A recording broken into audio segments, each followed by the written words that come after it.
Okay, let's see this other one Meanwhile, from France 24. This one, when did it come out? This was 2 hours ago, it says. So this should be pretty up to date. So I want to see if there's any sort of response that happened yet from Iran. So hopefully, if there is, I would assume 2 hours ago, like this would hopefully have it. So this is France 24 news. Um, this video is called "Both Sides in Iran War Ratchet Up Attacks on Energy Facilities as Oil Prices Surge" by France 24. Well, Gulf countries continue to be rattled by attacks. Saudi Arabia says its air defenses have been countering ballistic missiles with loud explosions heard echoing over the capital, Riyadh. Air defenses successfully intercepted missiles over Dubai, according to authorities there. The UAE says it has had to deal with more than 2,000 missiles and drones since the start of the war.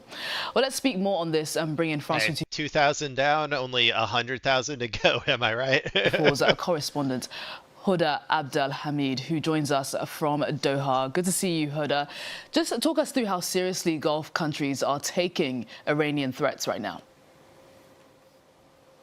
Very seriously. Well, actually, while I was waiting to talk to you now, we received the alerts on our phones that the threat level was high, and then about 10 minutes later, it came back to normal. But throughout the evening, we've been hearing jet fighters in the sky, helicopters. Also, someone in Dubai told me that it was exactly the same over there, and this comes on the back of the threats that Iran has made following the bombing of the Asuleye oil storage facility on the South Pars Island. Now, Okay. Iran said. So I guess they attacked only the oil storage facility, maybe not the like production plants or whatever. So, um, but that's good info. Immediately after Or that, like Israel attacked that is what I mean. Sorry, in Iran. Yeah. it will retaliate, that some targets have become legitimate across the GCC, and it has named actually several gas and oil facilities.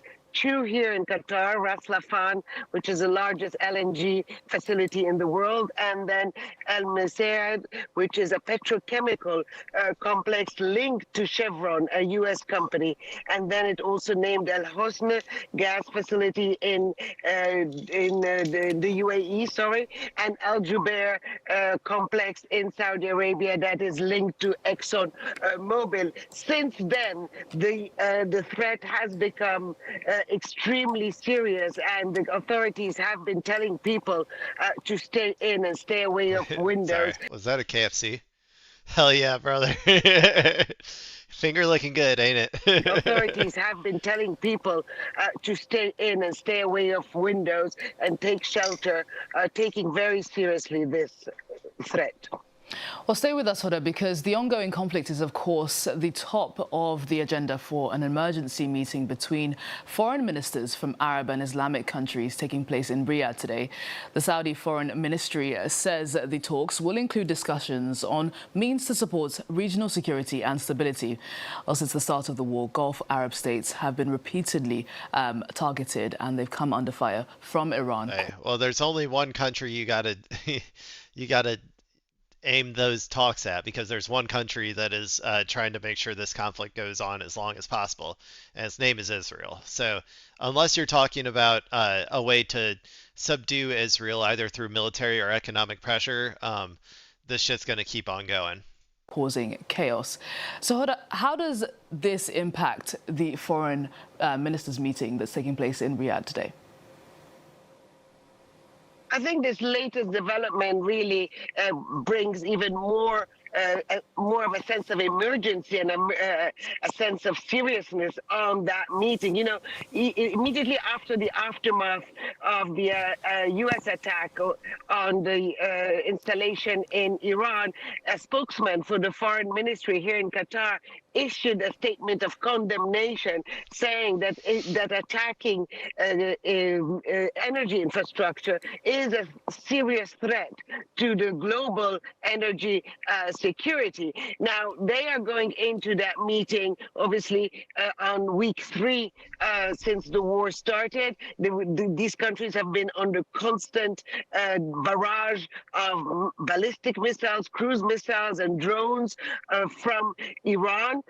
There's a sense of anger. Some leaders have talked about betrayal, and there's also a sense of insecurity. Some of these countries have spent billions building, U.S. bases and hosting U.S. bases on Oops. the land, Oops. hoping that that will provide enough security. That didn't turn out to be the reality when Yeah, I keep saying, is your name Israel? Then we don't give a shit. Sorry. when as we have seen over the past few weeks. So I think that That we'll really see this dynamic play out when we start running low on missile interceptors, because when we start getting like critically low, we're just going to start sending all of them to Israel, and every other country is going to be SOL. So like, I'm curious to see what happens then. they will come out with some statement, but behind closed doors they will be talking about two things: how to protect themselves now in the immediate days and weeks to come, and then what happens after the war, how to reassess all their bilateral relations, how to reassess the presence of U.S. assets on their land. Was it really worth it investing all that money? And After the war, I am very curious what happens, because there's a couple things that I think are somewhat irrevocable.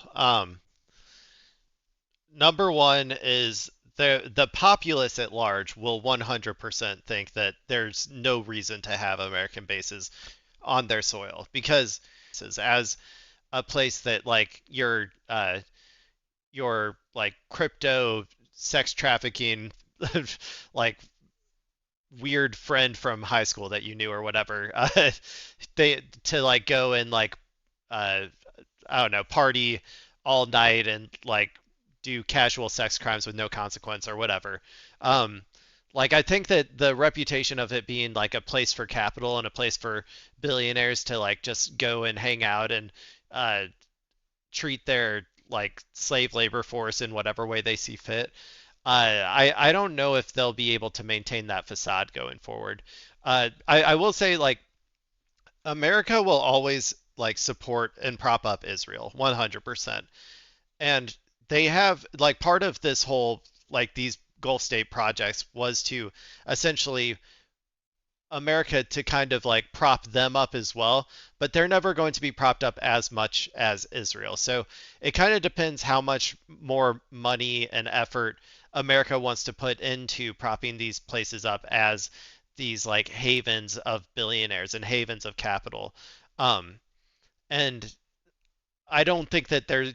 I think America at the end of this will likely be stretched a little too thin, trying to maintain Israel as a project to be able to like partially maintain all of these Gulf states as a project as well. then being so, unprotected.